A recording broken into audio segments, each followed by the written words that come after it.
Chers internautes de Seneweb TV, seneweb.com, nous sommes avec Adja Thiaré Diaw.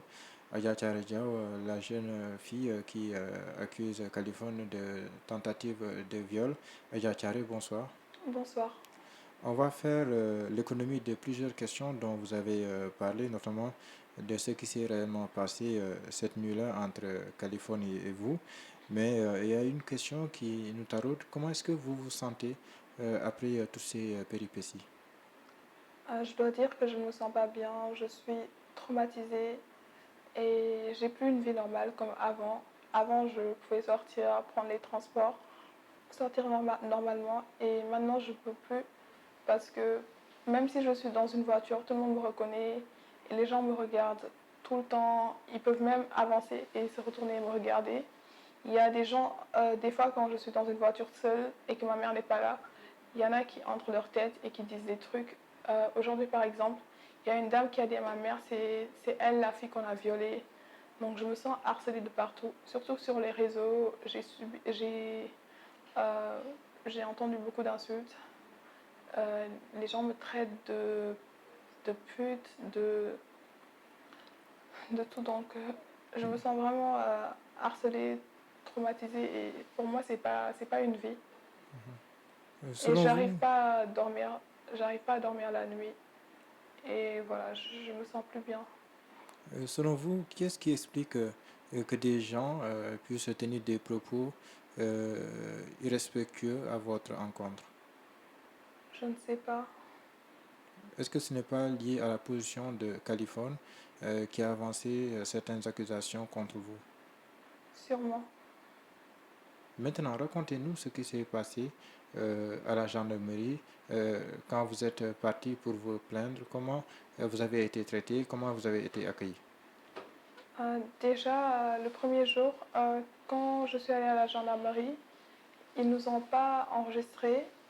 Et il y a eu un moment, le gendarme me dit de m'asseoir, alors qu'Alifone était assis là. Et par rapport à tout ce qu'il m'a fait, je ne voulais pas le voir ni m'asseoir à côté de lui. Donc je lui ai dit que je ne peux pas. Et il m'a crié dessus, il m'a dit alors tu dégages. Et du coup là, si je partais, il n'allait rien faire. Donc j'ai dû reculer la chaise et m'asseoir.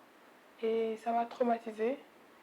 Et ensuite, ils nous disent d'aller chez le médecin pour faire un certificat de gynécologie et un certificat pour l'écho et blessures. Et il nous a donné aucune réquisition, il nous a rien donné. Et normalement, ils devaient nous accompagner à la gendarmerie chez le médecin.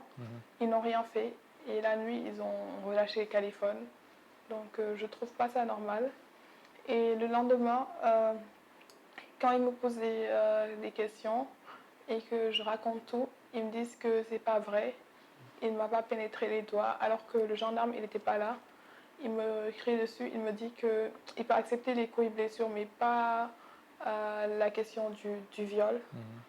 Donc j'étais choquée. Et il y a eu un moment aussi quand j'étais assise sur le couloir, il m'a dit se farber. Du genre que Caliphone et mon copain, il m'a crié ça. Je dirais qu'ils m'ont vraiment maltraité à la gendarmerie. Et ensuite, quand on m'a amené chez le commissaire, ils ont écouté Caliphone. Et quand je voulais parler, le commissaire m'a fait comme ça. Il m'a dit tais-toi. Après, quand ils ont appelé le procureur, il a donné la version de Caliphone, la plainte de Caliphone. Et il n'a pas dit que j'ai déposé une plainte. Il n'a pas donné ma version. Et ensuite, il a dit à ma mère est-ce qu'elle a déposé plainte alors qu'il savait très bien que j'ai déposé une plainte. Et par la suite, le gynécologue m'avait dit, parce qu'il avait déchiré mon slip, donc j'avais le slip en preuve. Le gynécologue m'a dit que les habits, c'est à la police de prendre des photos ou bien de prendre les preuves. Et quand je lui ai dit de prendre en photo mon slip qu'il a déchiré, le gendarme m'a dit j'ai rien à te dire. Il n'a pas voulu prendre, donc je me suis dit si je lui donne, même, il peut écarter la preuve, il peut s'en débarrasser, donc je ne lui ai pas donné. Et il faut savoir que je ne comprends pas cette lenteur judiciaire. Pourquoi ils ont. Parce que le gynécologue m'avait dit que le certificat de gynécologie était prêt. Il fallait juste. Parce que aussi, j'ai oublié de dire, pour la réquisition, ils ne nous ont pas donné déjà pour aller à l'hôpital Philippe Maguilène Senghor. Et quand on leur a dit qu'il fallait une réquisition, ils nous ont donné une réquisition. Ils ont dit à ma mère de ne pas ouvrir l'enveloppe. Et quand on est arrivé chez le gynécologue, il nous a fait comprendre qu'il y avait une erreur sur mon prénom. Ils ont fait deux erreurs qui sont incompréhensibles. En haut, ils mettent Adja, Tian et Diao, alors que je m'appelle Adja, Tiar et Diao. En bas, ils mettent Adja, Tian et Sen. Donc, ils ont fait une erreur alors que je leur avais donné ma carte d'identité. C'était comme s'ils voulaient retarder le fait que j'aille chez le gynécologue. Et ensuite, quand je reviens et que je leur fais part du fait qu'ils se sont trompés sur la réquisition, donc là, il dit qu'on ne doit pas lui dire comment faire son travail.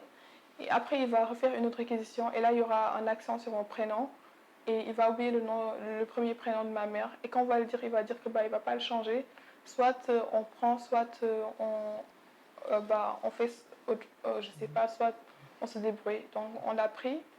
Après, on a amené la réquisition chez le gynécologue. Et là, il nous a fait comprendre que tout est bon. Il faut juste qu'ils viennent le récupérer. Donc je ne comprends pas. Normalement, samedi, ils devaient récupérer la réquisition. Samedi, ils n'ont rien récupéré. Lundi, ils m'ont fait attendre de 8h à 14h. Ils m'ont rien dit. Ils m'ont laissé là-bas avec... j'avais froid et j'avais mal à cause de mes blessures. Donc je ne comprends pas comment on peut retenir quelqu'un qui est malade et qui est traumatisé de 8h à 14h.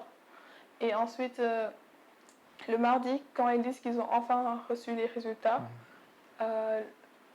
le rapport n'est pas cohérent. Okay, du coup, quand c'est finalement le mardi qu'ils nous convoquent à 15h pour nous dire que le rapport est sorti. Et quand le rapport sort, ils disent que le rapport atteste que j'ai des lésions corporelles au niveau du corps, des morsures, ainsi que de l'agression au niveau des seins, occasionnant une maltraitance. Qui montre que j'ai été agressée au niveau des seins. Le rapport atteste que j'ai été agressée au niveau des seins. Pourtant, il écarte la théorie du viol. Comment ils peuvent dire que j'ai été maltraitée au niveau des seins? Après, dans le rapport, ils attestent tout. Les lésions, les morsures, les coups, la maltraitance au niveau des seins. Ils disent que mes seins ont reçu un traumatisme. Et ils disent que j'ai pas été pénétrée au niveau vaginal. Par les doigts. Oui, ça c'est la conclusion qui dit ça. Donc ils ont tout attesté. Ils ont juste écarté la possibilité de viol. Donc je trouve que le rapport est un peu contradictoire. Donc voilà. Et en plus, normalement, ils devaient l'arrêter quand ils ont vu qu'il y a eu attouchement. Parce que dans le rapport atteste qu'il y a eu attouchement, qu'il y a eu coups et blessures. Et ils ne l'ont pas arrêté. Ils l'ont relâché. Ils lui ont dit qu'il peut partir. Et après, aujourd'hui, ils nous disent qu'ils ont clôturé l'affaire à la gendarmerie et que, je sais pas... C'est sur la table du procureur désormais. Oui, donc je ne comprends pas qu'est-ce qui se passe au niveau judiciaire et je suis une Sénégalaise et je réclame justice et je demande à la justice une explication. Et je leur demande de rétablir la justice. Justement, quel est votre message à l'endroit du peuple sénégalais et à l'endroit de la justice sénégalaise? Ok. Déjà aujourd'hui, j'ai déposé plainte avec constitution de partie civile au cabinet du doyen des juges, au tribunal de grande instance Oui. hors classe de Dakar et j'aimerais que justice soit faite.